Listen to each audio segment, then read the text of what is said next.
Salon ಬಾಯ್ ಅಶ್ರಫ್ ಬಗ್ಗೆ ಅನುಮಾನ ವ್ಯಕ್ತಪಡಿಸಿದ್ರು ಮಹಾಲಕ್ಷ್ಮಿ ಅವರ ಪತಿ ಹೇಮಂತ್ ದಾಸ್.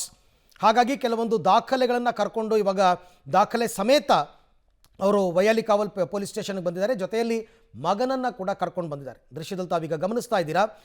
ಇವರಿಬ್ಬರು ಕೂಡ 9 ತಿಂಗಳಿಂದ ಬೇರೆ ಬೇರೆ ಇದ್ದರು. ಮಗನನ್ನು ಗಂಡನೇ ನೋಡ್ಕೋತಾ ಇದ್ರು.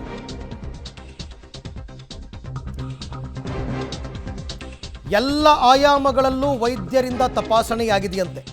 ಎಲ್ಲ ಆಯಾಮಗಳಲ್ಲಿ ಅಂದರೆ ಪೋಸ್ಟ್ಮಾರ್ಟಮ್ ಮಾಡಬೇಕಾದ್ರೆ ದೇಹದ ಪ್ರತಿ ತುಂಡನ್ನು ಲ್ಯಾಬ್ಗೆ ರವಾನೆ ಮಾಡಿದ್ದಾರೆ. ರೇಡಿಯಾಲಜಿಕಲ್, ಸಿಟಿ ಸ್ಕ್ಯಾನ್, ಎಕ್ಸ್ರೇ, ಟಾಕ್ಸಿಕಲ್, ಪೆಥಾಲಜಿಕಲ್ ಎಕ್ಸಾಮಿನೇಷನನ್ನು ಮಾಡಬೇಕಾಗಿದೆ. DNA ಟೆಸ್ಟನ್ನು ಮಾಡಬೇಕಾಗಿದೆ. ಎಲ್ಲ ಆಯಾಮಗಳಲ್ಲೂ ಕೂಡ ತಪಾಸಣೆ ಆಗಬೇಕಾಗಿದೆ. ಅದಕ್ಕೆ ನಾನು ಹೇಳಿದ್ದು, ಈಗ ಬಂದಿರುವ PM ರಿಪೋರ್ಟ್ ಏನಿದೆ ಅದು ಪ್ರಾಥಮಿಕ ವರದಿ. ಈ ಎಲ್ಲ ಟೆಸ್ಟ್ಗಳು ಆಗಬೇಕು, ಒಂದೊಂದೇ ರಿಪೋರ್ಟ್ ಬರಬೇಕು.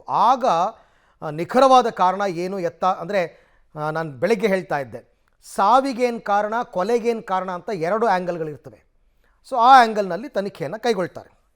ಈ ಬಗ್ಗೆ ಮತ್ತಷ್ಟು ಮಾಹಿತಿ ನನ್ನ ಕೊಲೀಗ ಲೋಕೇಶ್ ಅವರಿಂದ ಪಡ್ಕೊಳ್ಳೋಣ. ಎಸ್ ಲೋಕೇಶ್, ಈಗ ಪೋಸ್ಟ್ಮಾರ್ಟಮ್ ಮಾಡಿದಂತಹ ವೈದ್ಯರು ಫರ್ದರ್ ಎಕ್ಸಾಮಿನೇಷನ್ ಏನೇನು ಮಾಡ್ತಾ ಇದ್ದಾರೆ, ಅದರೆಲ್ಲದರ ರಿಪೋರ್ಟ್ ಯಾವಾಗ ಬರಬಹುದು ಅಂತ? ಅರವಿಂದ್, ಇದೆಲ್ಲದರ ರಿಪೋರ್ಟು 10 ರಿಂದ 15 ದಿನಗಳ ಕಾಲ ಆಗುತ್ತೆ. ಯಾಕೆಂತಂದರೆ FSLಗೆ ರವಾನೆ ಮಾಡ್ತಾ ಇದ್ದಾರೆ, DNA ಟೆಸ್ಟನ್ನು ಕೂಡ ಮಾಡ್ತಾ ಇರುವಂಥದ್ದು.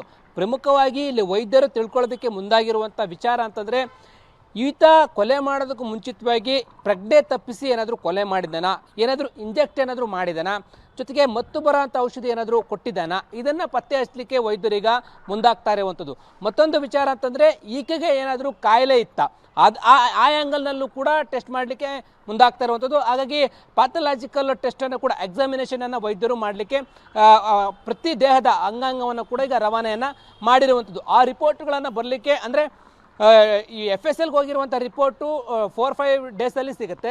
DNA ಟೆಸ್ಟು ಒಂದು 10 ರಿಂದ 15 ದಿನ ಕಾಲ ಆಗ್ಬೋದು ಅಂತ ಕೂಡ ಹೇಳಲಾಗ್ತಾ ಇದೆ. ಹಾಗಾಗಿ ಎಲ್ಲ ಆ್ಯಂಗಲ್ನಲ್ಲೂ ಕೂಡ ಈಗ ವೈದ್ಯರು ಟೆಸ್ಟ್ಗೆ ಒಳಪಡಿಸ್ತಾ ಇದ್ದು, ಆ ರಿಪೋರ್ಟನ್ನು ಪೊಲೀಸರ ಕೈಗೆ ಕೊಡಲಿಕ್ಕೆ ಮುಂದಾಗ್ತಾ ಇರುವಂಥದ್ದು.